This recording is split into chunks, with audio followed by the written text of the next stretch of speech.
Hey, y'all. Fair warning about today's episode. If you are squeaked out or triggered by things that happen to children, turn back now. Don't even bother. I'll see you in the next episode. But you've been warned. Today's story is about Albert Fish, one of America's most notorious child slayers, serial killers in American history. And I shouldn't say American history. This is history across the board. He was known by a lot of different names: the Brooklyn Vampire, the Moon Maniac, the Werewolf of Wisteria, the Boogeyman, and the Gray Man.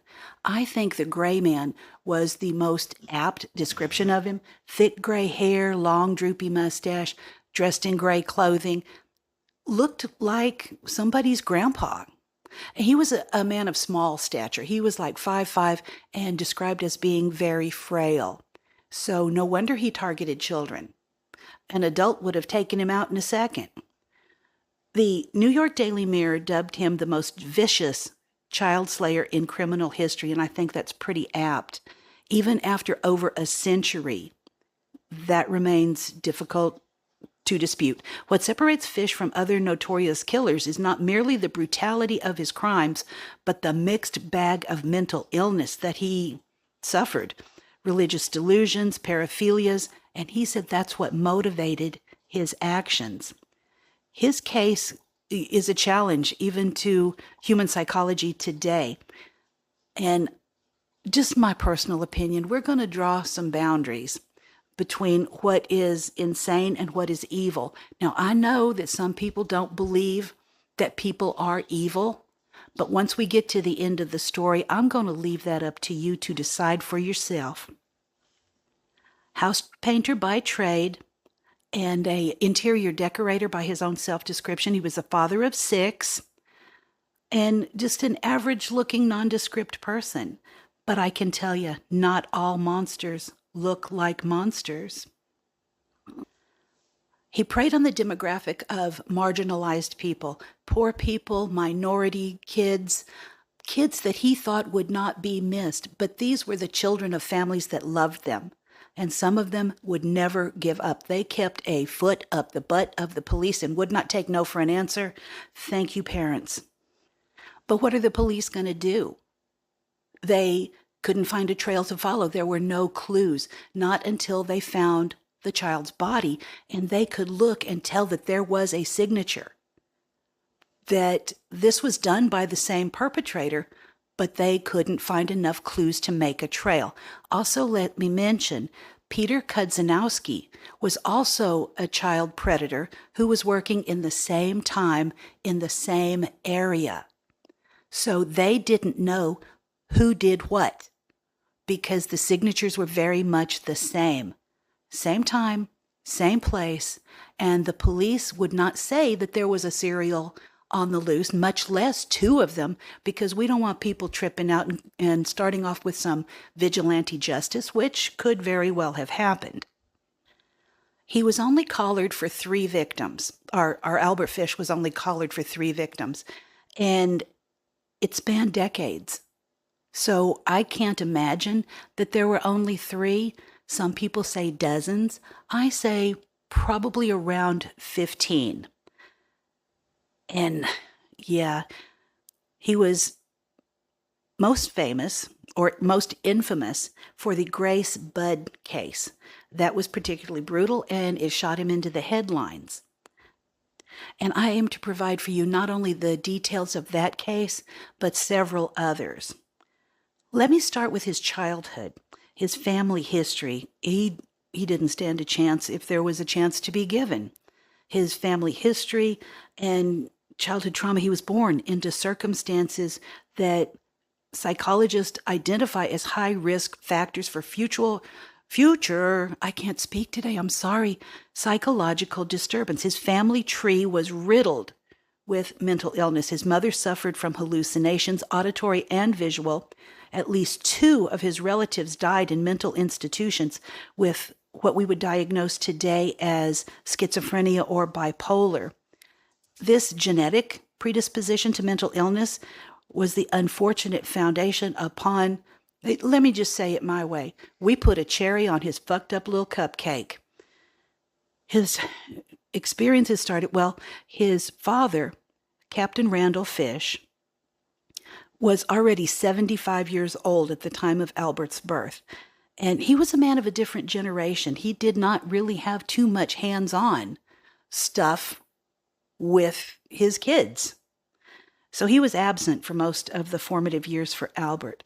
And when Albert was between 5 and 7 years old, the sources didn't exactly get the timing consistent through that. 2 years, probably doesn't matter.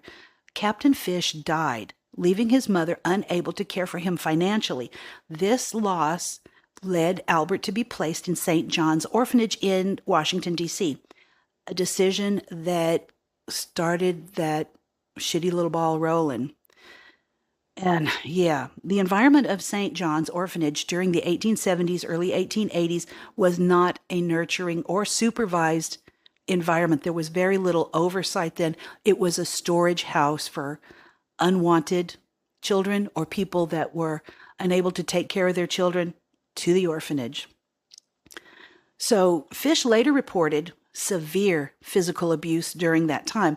He described the beatings that initially caused him great pain and humiliation, but hold your garters because this is big. It began to arouse him, not only the physical pain, but also the humiliation. So this association between pain and pleasure would be the cornerstone of a lot of his paraphilias and his sadistic, I told you I can't speak, sadistic tendencies. He wanted to cause pain and he wanted others to cause him pain. So even after his mom got a job, secured some employment, and retrieved him from the orphanage, Fish's downward spiral had already begun. And around the age of 12, he suffered from a serious fall from a cherry tree, and he got what we would say today, a traumatic brain injury that resulted in ongoing headaches, dizziness, and a persistent stutter. Okay, so we have an absent father, we have genetic disposition, we have abandonment, we have physical pain and torture. Yeah. Oh, that was a fucked up little cupcake. So today we know what a traumatic brain injury can do. Changes in personality, impulse control, personality and behaviors. And there was no treatment or no real understanding about it then. And it was around that time that he started participating in coprophagia, or consuming feces, and urolagnia, the drinking of urine. And he was introduced to this by an older telegraph boy. And it is said that in his teen years, Albert Fish also worked as a male prostitute. Some sources say yes, some sources say no. But he began frequenting public bathrooms and bathhouses to watch the younger boys undress. And he was displaying these signs of voyeurism and pedophilic tendencies. The formation of these experiences occurred in critical development is personal identity.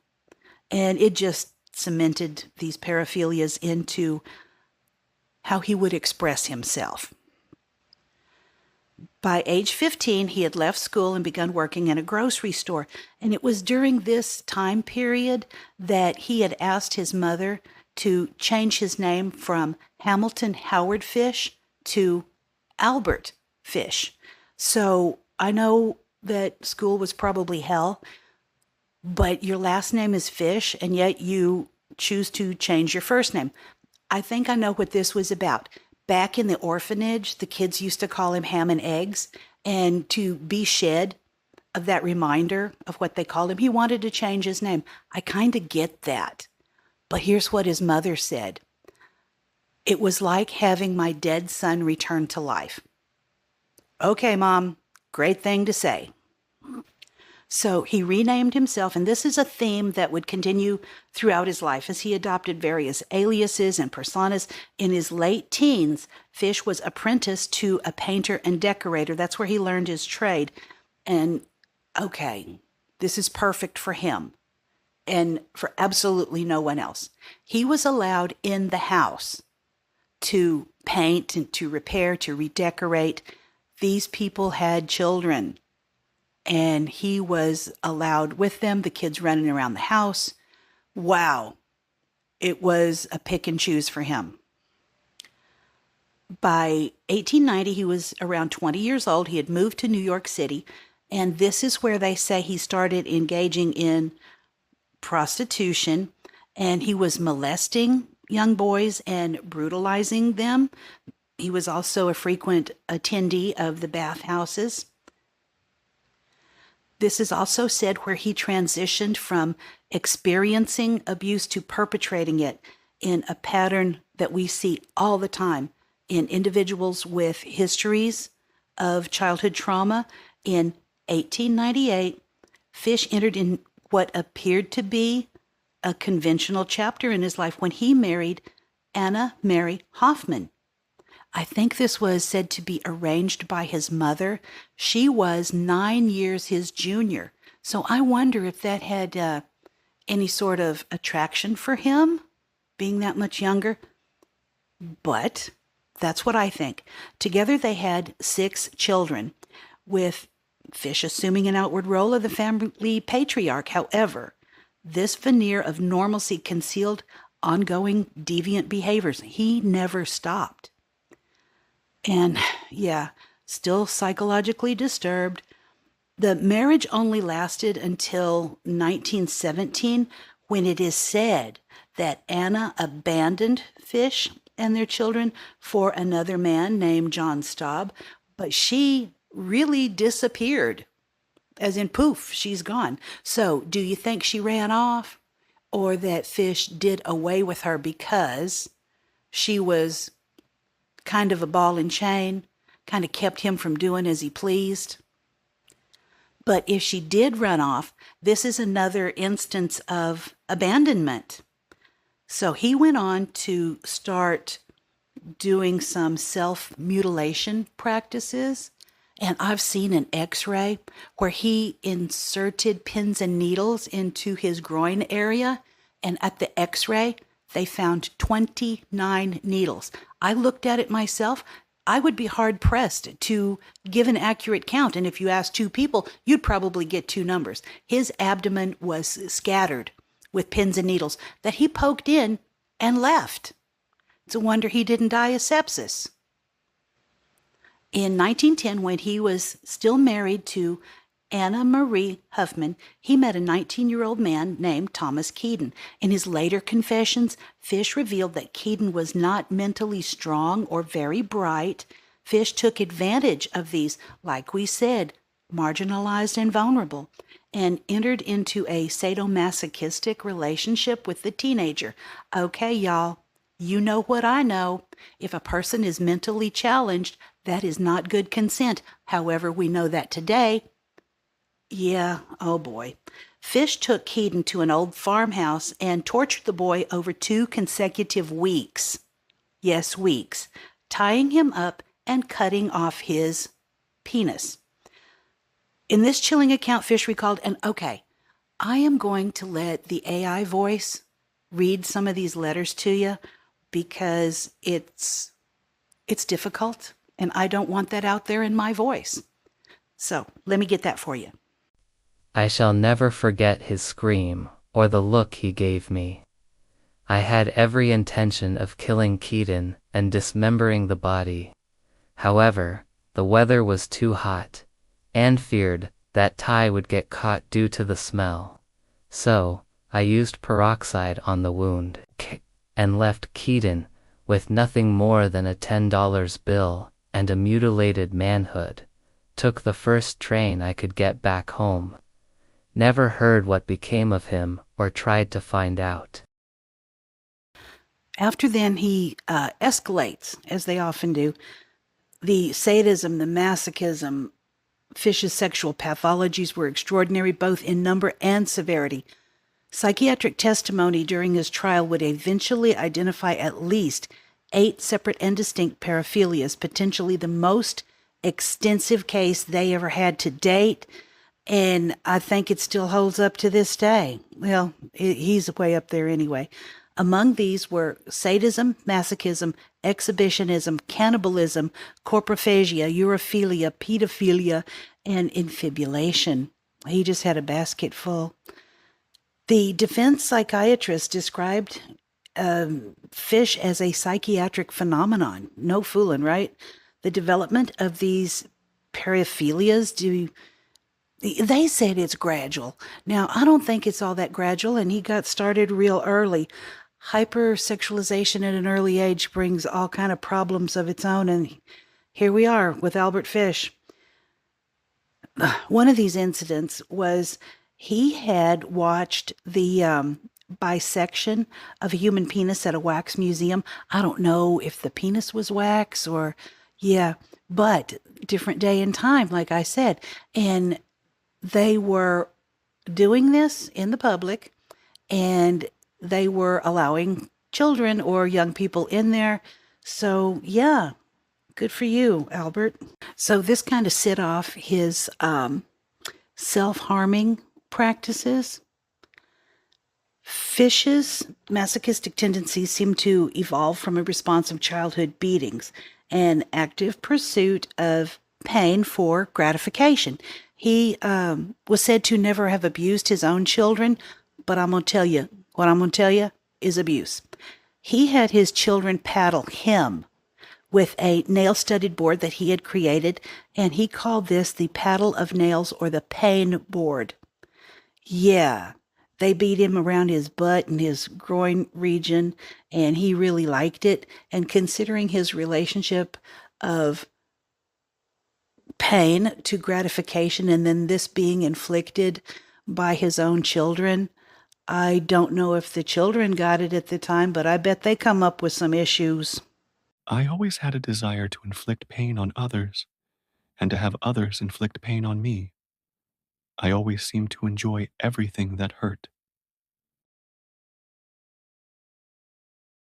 I got to tell y'all about his religious delusions and auditory hallucinations. Beginning around 1917, which coincided with the time his wife disappeared, Fish began experiencing auditory hallucinations. By 1924, these had evolved into a belief that God was commanding him to torture, brutalize, and mutilate the children. Remember the God part for the McNaughton test. That'll be important later. This religious dimension to his pathology adds another layer of complexity to understanding his motives. Dr. Frederick Wortham, a psychiatrist who testified for the defense at Fish's trial, linked Fish's cannibalism to religious mania, describing how Fish interpreted biblical stories like Abraham and Isaac through a very, very distorted lens.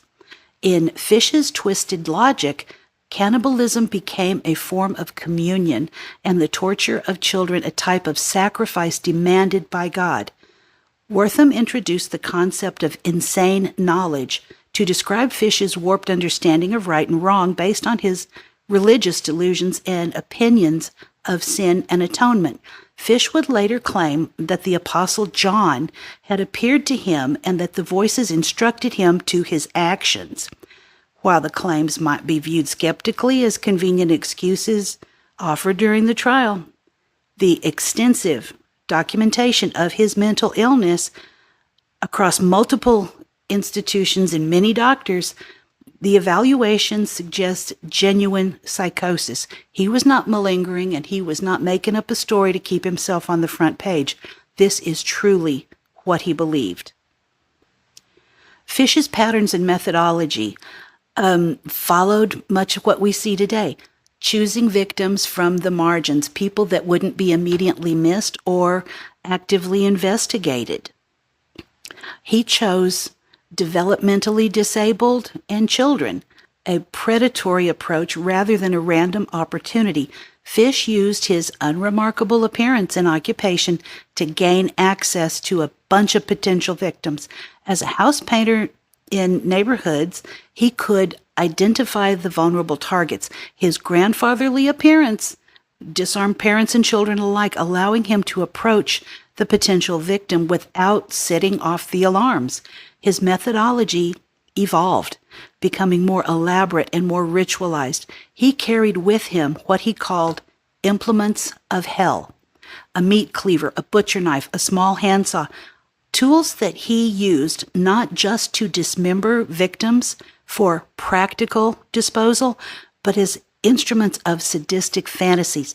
The ritualistic aspects of his crime, particularly the cannibalism that became his signature, suggest that the killing was secondary to the fulfillment of his fantasies.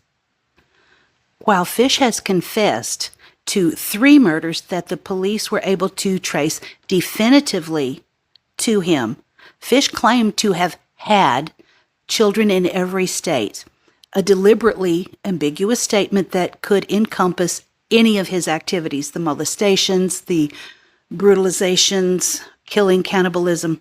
Estimates of the murder victims vary widely, from the confirmed 3 to speculative figures that go over 100.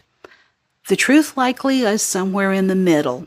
I would say 15 to 20, but that's just my guess. Many of his crimes were probably undiscovered or unattributed to him, but here's a couple of his confirmed victims. Francis McDonald, little boy, age 8. Fish had strangled the boy with his suspenders in Long Island, New York, and later confessed to mutilating and cannibalizing the body. Billy Gaffney, age 4. This is one of the most disturbing. Fish provided the gruesome details of torturing the child over days before dismembering and eating portions of the body.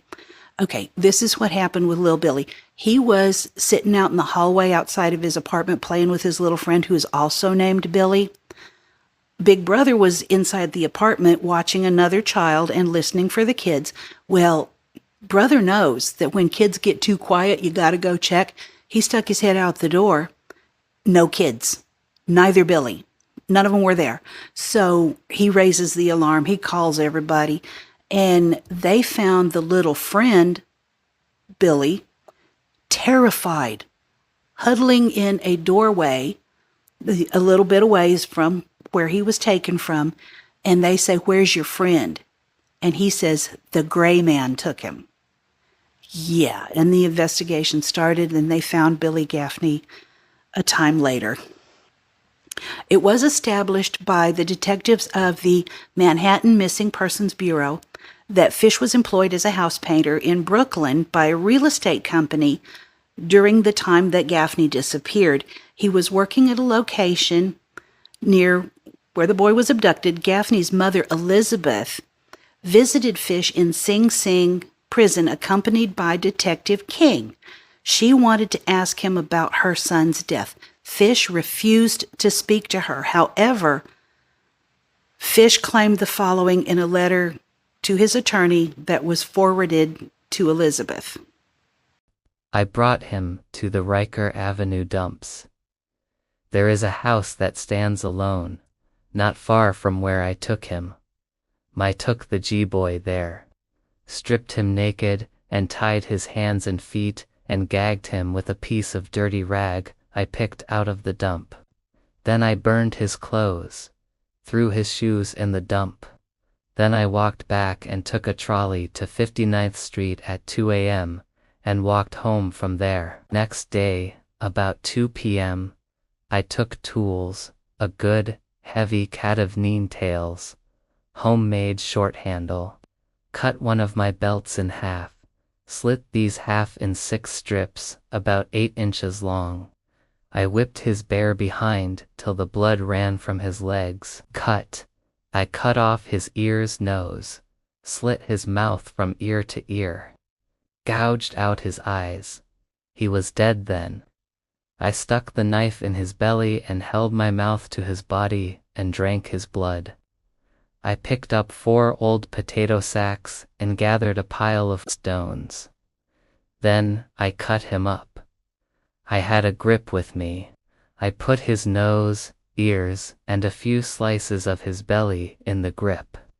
Then I cut him through the middle of his body, just below his belly button. Then through his legs about 2 inches below his behind. I put this in my grip with a lot of paper. I cut off the head, feet, arms, hands, and the legs below the knee.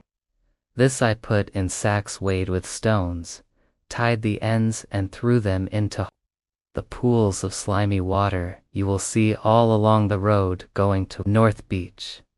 Water is 3 to 4 feet deep. They sank at once. I came home with my meat. I had the front of his body I liked best, his monkey and peewees, and a nice little fat behind to roast in the oven and eat. I made a stew out of his ears, nose, pieces of his face and belly. I put onions, carrots, turnips, celery, salt, and pepper. It was good. Then I split the cheeks of his behind open, cut off his monkey and peewees, and washed them first. I put strips of bacon on each cheek of his behind, and put in the oven. Then I picked 4 onions, and when meat had roasted about 1/4 hour, I poured about a pint of water over it for gravy, and put in the onions. At frequent intervals I basted his behind with a wooden spoon, so the meat would be nice and juicy. In about 2 hours, it was nice and brown, cooked through.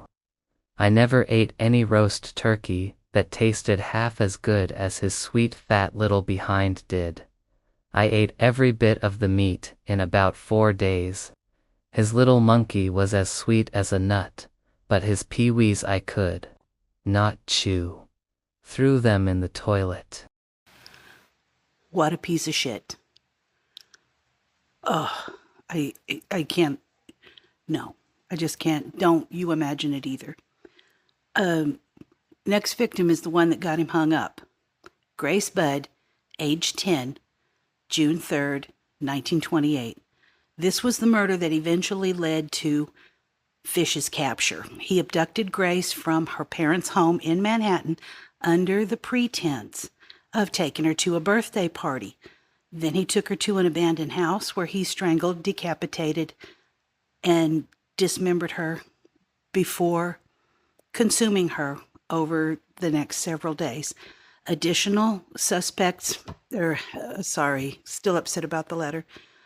Suspected victims may include Yetta Abramowitz, age 12, found strangled and beaten in the Bronx. An unidentified man matching Fish's description was seen trying to lure young girls from the area.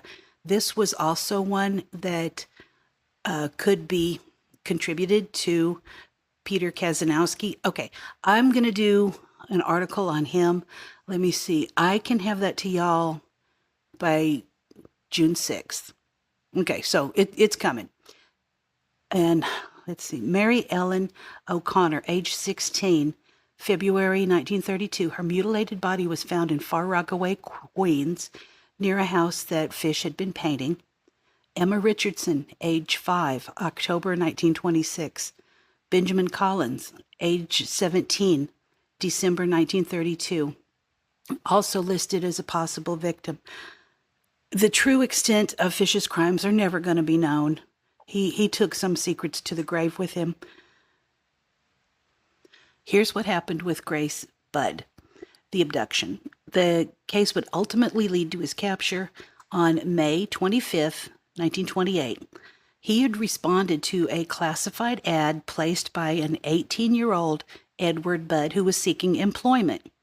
His family was poor and he sought to do a little better for himself. Fish went to the address, presenting himself as Frank Howard, a farmer from Farmingdale, New York. He visited the Budd family at their Manhattan apartment on May 28th, 1928, to discuss hiring Edward. During the visit, Fish met Edward's 10-year-old sister, Grace. His predatory attention shifted to her. On June 3rd, 1928, Fish returned to the Budd home, claiming he was taking Edward to a birthday party at his sister's house. Instead, he persuaded the parents to allow Grace to go with him to this fictitious party for fictitious people that never existed. This is the last time the Budd family would see their daughter alive.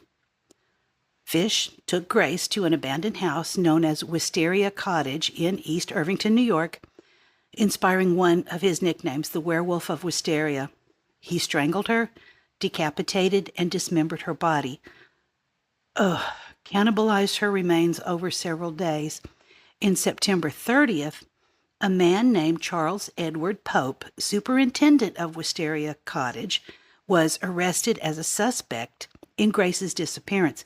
He was later found not guilty, and the real perpetrator remained free. A quote from the newspaper said the police were no longer interested in convicting Charles Edward Pope, a 66-year-old apartment house superintendent, who was arrested Thursday when his estranged wife accused him of kidnapping 10-year-old Grace Budd 2 years ago. Then, while they refrained from saying they believed him innocent, they asserted that 2 other women had accused him and positively identified 4 other men as the kidnapper at various times in the past 2 years. The ex-wife had also accused him of other crimes. End quote. What distinguishes the Grace Budd case from Fisher's other crimes is the letter that he sent to her parents. He's big on writing letters, isn't he? 6 years after the murder. This letter is perhaps one of the most disturbing things ever put to paper, and certainly one of the more grotesque things in serial killer history. It's pretty bad. So, if you're done, I completely understand because it's pretty gruesome. I'm going to have the AI read this one to you as well. My dear Mrs. Budd, in 1894, a friend of mine shipped as a deckhand on the steamer Tacoma. Captain John Davis. They sailed from San Francisco for Hong Kong, China. On arriving there, he and 2 others went ashore and got drunk. When they returned, the boat was gone. At that time, there was famine in China. Meat of any kind was from $1 to $3 a pound. So great was the suffering among the very poor that all children under 12 were sold for food in order to keep others from starving. A boy or girl under 14 was not safe in the street. You could go in any shop and ask for steak chops or stew meat. Part of the naked body of a boy or girl would be brought out, and just what you wanted cut from it. A boy or girl's behind, which is the sweetest part of the body, and sold as veal cutlet, brought the highest price. John stayed there so long, he acquired a taste for human flesh. On his return to New York, he stole 2 boys, one 7, one 11, took them to his home, stripped them naked, tied them in a closet, then burned everything they had on. Several times every day and night he spanked them, tortured them to make their meat good and tender.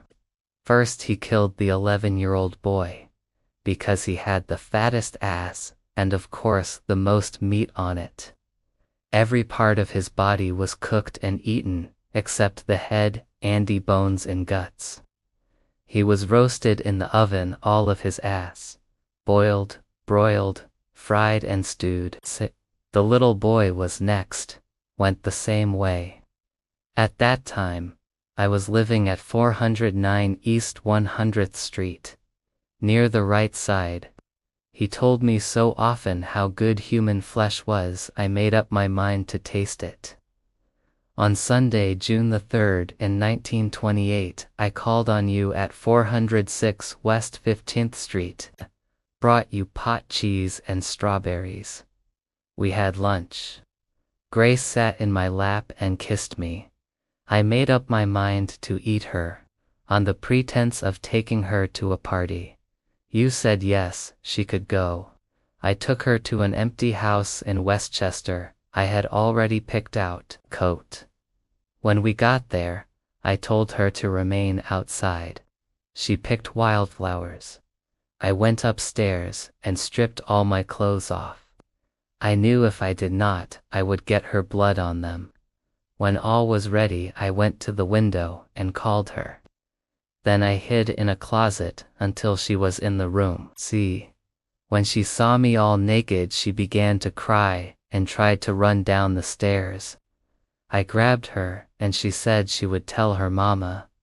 First I stripped her naked. How she did kick, bite, and scratch.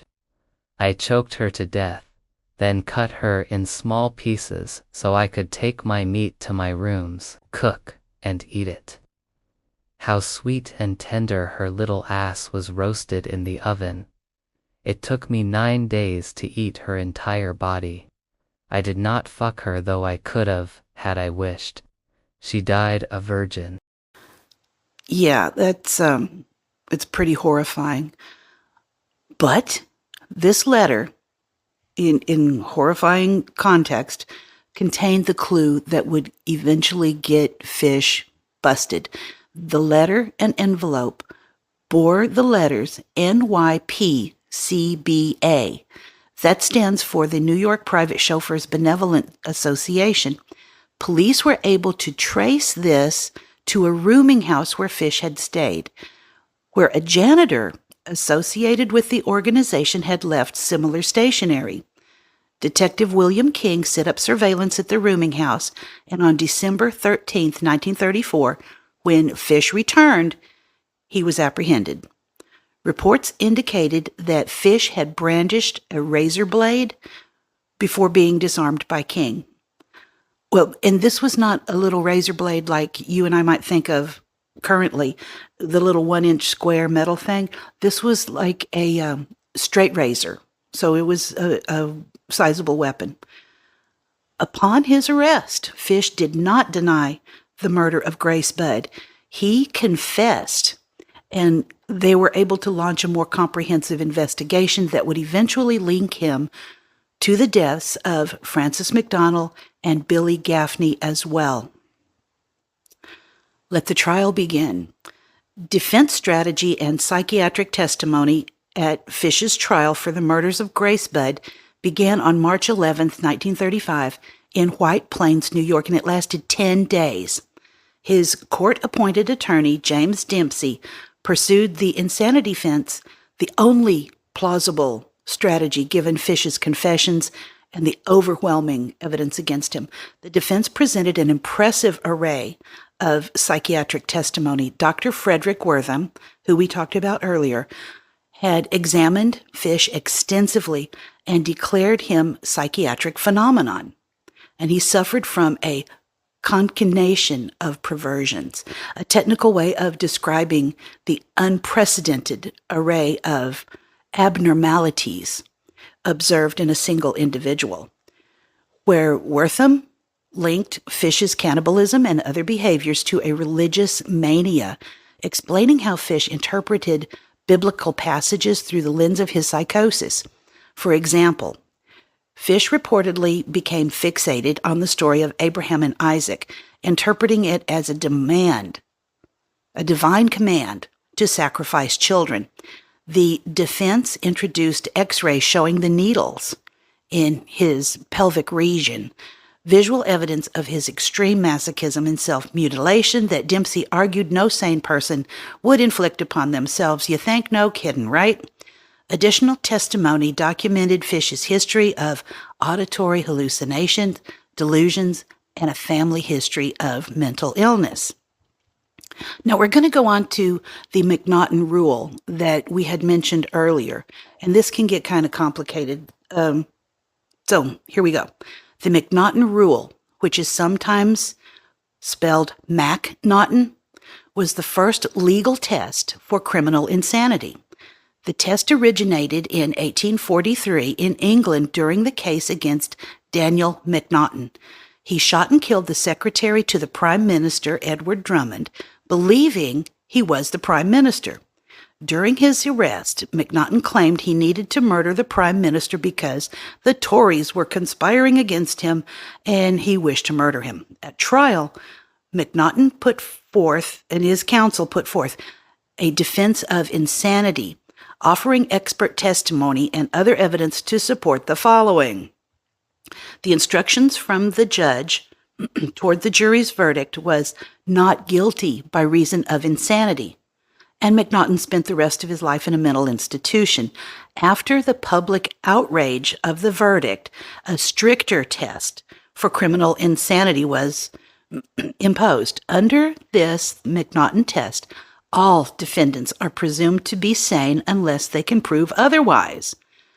So, at the time of committing the criminal act, the defender's state of mind caused them to not know that they were doing something wrong, or that they knew what they were doing was wrong, but didn't know that it was wrong.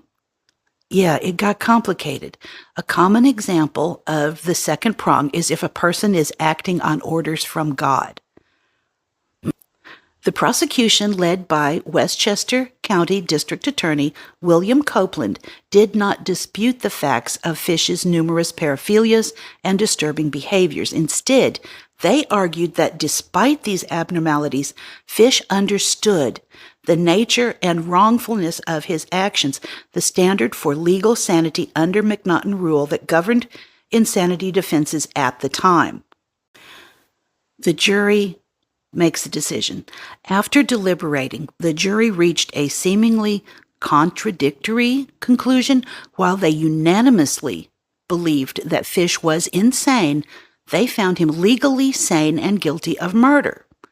As jury number 11 would later explain, we found him insane at the time of his crime.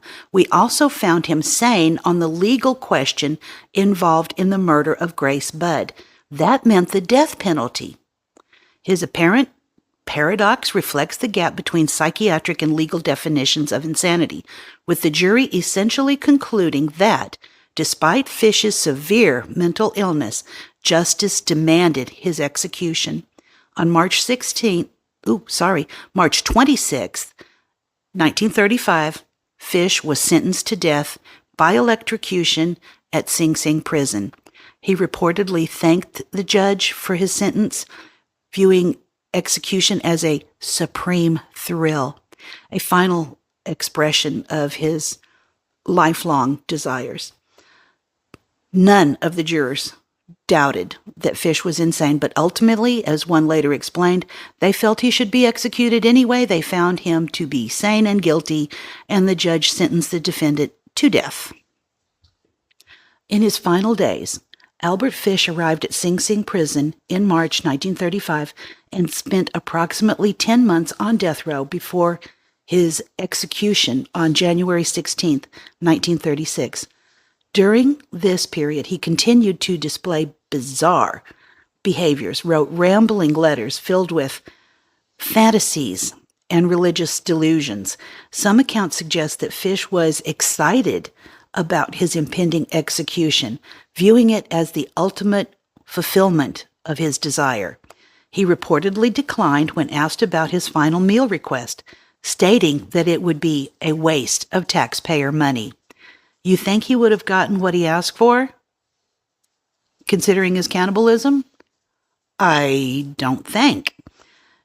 His refusal of a traditional last comfort aligns with his lifelong pattern of seeking suffering rather than pleasure. Fish's execution by electric chair took place on January 16, 1936. He entered the chamber at 11:06 p.m. and was pronounced dead 3 minutes later. He was buried in Sing Sing Prison Cemetery. Fish is said to have helped the executioner place the electrodes on his body. His last words were reportedly, "I don't even know why I'm here." According to one witness present, it took 2 jolts before Fish died, creating the rumor that the apparatus was short-circuited by the needles in his pelvis. This was disputed. He died in the same fashion and in the same time frame that everybody in the electric chair does. They give him 1 jolt to do the deed, the second jolt to make sure. At a meeting with the reporters after the execution, Fish's lawyer, James Dempsey, revealed that he was in possession of his client's final statement. This amounted to several handwritten pages of notes that Fish had penned just in hours prior to his death. They pressed the attorney toward releasing what was in that document, but Dempsey refused, stating, "I will never show it to anyone. It is the most filthy string of obscenities that anyone has ever read." The impact on criminal psychology and law enforcement, the Albert Fish case had a long-ranging impact on criminal psychology, forensic psychiatry, and law enforcement approaches to serial investigations. His case stands as one of the earliest and most extensively documented examples of the intersection between severe mental illness and the sadistic serial committers in American criminal history. Fish's case challenged the contemporary understanding of paraphilias and their relationship to criminal behavior. The extensive evaluations conducted during his trial contributed to the evolving field of forensic psychiatry and highlighted the limitations of the McNaughton rule when addressing very complex cases of mental illness. For law enforcement, the Fish investigation demonstrated the value of physical evidence, like the letter and the envelope, in solving seemingly cold cases. I wonder who discovered that, or who made that connection. I'd like to buy him a cup of coffee. It also highlighted the vulnerability of certain populations to predatory criminals, a lesson that would influence later approaches to missing persons cases involving children and within the marginalized community. It also sparked a debate about the nature versus nurture. Fish's case provides a compelling study in the interplay between genetic predisposition and environmental factors in the development of severe psychopathology. His family history of mental illness suggests a genetic vulnerability, while his traumatic experience in the orphanage and early exposure to perversions represent a significant environmental influence. Modern understanding of epigenetics shows the study of how environment and behavior cause changes that affect the way the genes work, and offers a framework for understanding how Fish's early traumatic experiences might have interacted with the genetic predisposition to shape his deviant development. This interaction between nature and nurture creates a more nuanced understanding than either explanation alone, and also brought up the question of moral responsibility. The case raises profound questions about the moral responsibility in context of severe mental illness. He was, in his defense, argued, so mentally ill that he could not be held fully accountable for his actions, or despite his mental illness, still capable of distinguishing right from wrong and choosing his behaviors. The jury's finding was he was psychologically insane but legally sane, and that opens up a whole new can of worms and reflects the continuing tension between psychiatric understanding and legal accountability. The debate continues regarding whether individuals with psychiatric disorders and severe paraphilias retain the moral agency and should be held fully accountable for criminal behaviors linked to their illness. Fish's case remains relevant to the ongoing discussion about the intersection of mental health and criminal justice. In conclusion, Albert Fish represents one of the most disturbing case studies in American criminal history. Taken in total, it brings to mind the definition of mens rea, and that's where they dig into the crime past the actual crime itself and goes toward the mindset of the perpetrator at the time of the crime. The word mens rea means guilty mind, and it's on the prosecution to prove the defendant possessed the requisite mens rea, encompassing intention, cognizance, recklessness, or negligence. And I think we kind of get where Albert Fish landed on that scale. So let's circle back around and readdress the initial question. Did you draw a line between insanity and evil? Okay. He believed that he was acting on orders from God. Okay. That may have been in his mind while he did these horrible things.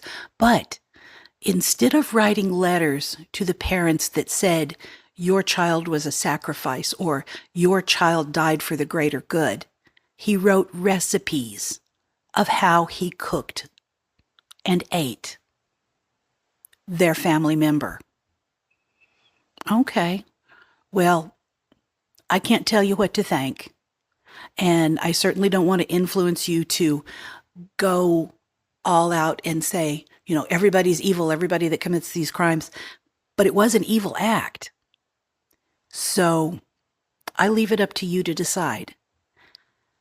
And that's me for this week. Sweet dreams. I'll see you next time.